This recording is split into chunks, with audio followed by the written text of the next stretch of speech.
Huduma ya Paulo huko Korinto. Usiku mmoja Bwana akamwambia Paulo katika maono, usiogope, lakini nena wala usinyamaze, kwa kuwa mimi ni pamoja nawe, wala hakuna mtu atakayekushambulia ili kukudhuru, kwa maana wako wengi katika miji huu ambao ni watu wangu. Baada ya waraka kwa Warumi, nyaraka kwa Wakorintho ni nyaraka ndefu zaidi zilizoandikwa na Paulo. Barua mbili zilizosalia ziliandikwa wiki chache tu mbali. Ndani yake tunapata ushauri unaofaa wa kutatua hali ngumu zinazotokana na msuguano kati ya ndugu. Ili kuelewa vizuri ujumbe wao, lazima kwanza tujue muktadha ambao uliandikwa. Wito wa Paulo. Safari ya kwenda Korinto. Jiji ya Korinto. Wakorintho. Barua kwa Wakorintho. Wito wa Paulo. Paulo mtume hakutumwa wa wanadamu wala na mwanadamu, bali na Yeshua Mesaya, na Elohim Baba aliyemfufua katika wafu, mbali na wale 12 waliochaguliwa na Yeshua. Biblia inataja mitume wengine kama vile Macha, Barnaba, Yakobo na Paulo. Paulo alikuwaje mtume? By Yeshua's choice. Alichaguliwa lini?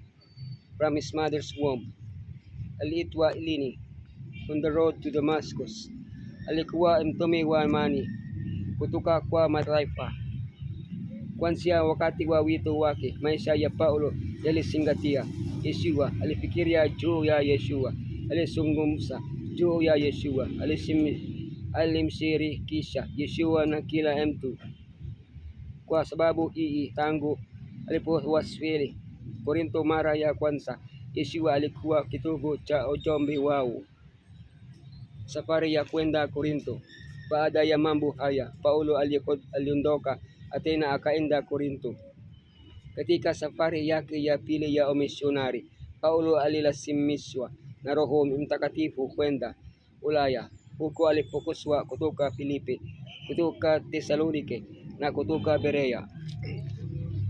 Huko Atheni, baada ya kuwahubiria Wayahudi katika sinagogi na kwa watu wa mataifa sokoni, alitaka kuhubiri katika Areopago. Baada ya hotuba ya ufasaha, ni wachache ndio waliompeka Yeshua. Akiondoka Atheni, Paulo alikwenda Korinto na kujiunga na Akila na Priscilla, ambao alifanya nao kazi ya kutengeneza mahema. Kama wa kaida yake, alianza kuwahubiria Wayahudi katika sinagogi na kisha kwa mataifa. Wakati wa kukaa kwake Korinto na baada ya kukatishwa tamaa kwa Atheni, Paulo aliamua kutumia hekima ya kibinadamu, lakini kuhubiri tu Yeshua Mesaya tayari amesulubiwa. Jiji la Korinto, kwa kuwa kana miongo mingi na mabwana wengi. Korinto iliharibiwa na Roma mwaka 146 KK. Baadaye Julius Caesar alituma koloni la vikongwe na watu Hurumi na mnamo 46 KK. Hatimaye jiji lilipona kabisa mwaka 44 KK. Wakati Paulo alipotembelea, tayari lilikuwa kituo muhimu cha biashara. Umuhimu wa Korinto ulikuwa katika eneo lake kule Korinto iliyotolewa na bandari mbili muhimu za kibiashara, Leccaum kwenye guba ya Korinto na Kenkrea kwenye guba ya Saloniki. Biashara yake ilimruhusu Paulo kufanya kazi kama mtengeneza mahema, lakini utajiri wa Korinto ambao ulikinzana na ule wa Athene ulikuwa na hasara kadhaa. Ibada ya sanamu na uasherati vilijaza miji na kuingia katika utamaduni wake. Ujumbe mwingi wa Paulo kwa Wakorintho unajaribu kuondoa shida hizi ambazo zilikuwa zikitambaa kanisani Wakorintho. Ndipo Bwana akamwambia Paulo katika njozi ya usiku, usiogope, bali nena wala usinyamaze. Wayahudi wa Korinto walikataa ujumbe huu wakimlazimisha Paulo kuondoka katika sinagogi na kuanza kukutana na mataifa katika nyumba iliyo karibu na sinagogi.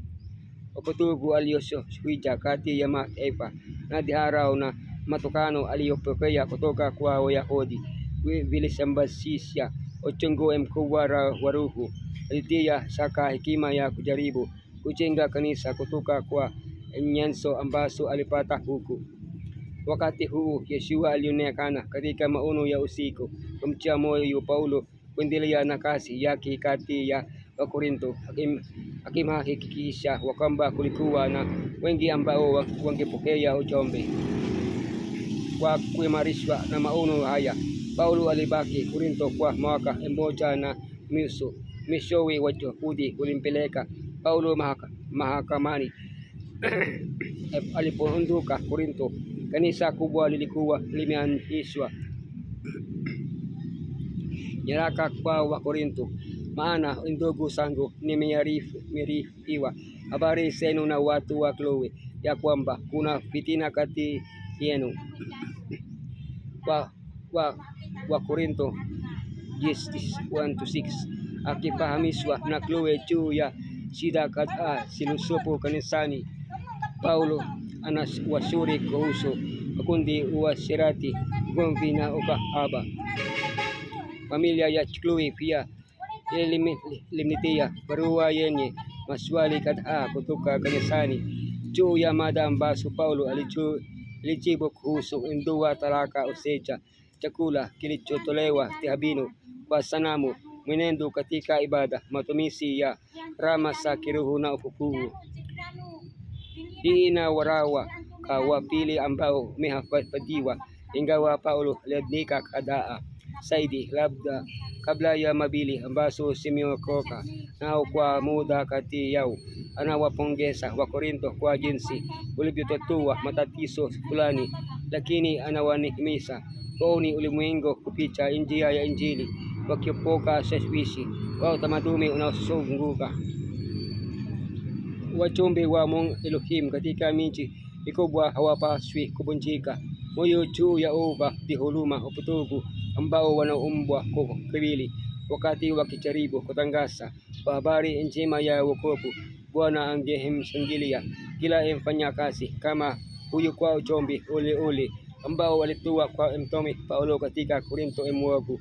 Usiogopi lakini na wala usinyamaze, kwa kuwa mimi ni pamoja nawe, wala hakuna mtu atakayekushambulia kukudhuru, kwa maana nina watu wengi katika nchi huu. Katika kila nchi uliojaa vurugu na uhalifu, kuna wengi ambao kwa mafundisho sahihi wanaweza kujifunza kwa wafuasi wa Yeshua. Maelfu wanaweza kufikiwa kwa kweli iliyokuwa na kuongozwa kumpokea Mesaya kama mwokozi wa kibinafsi.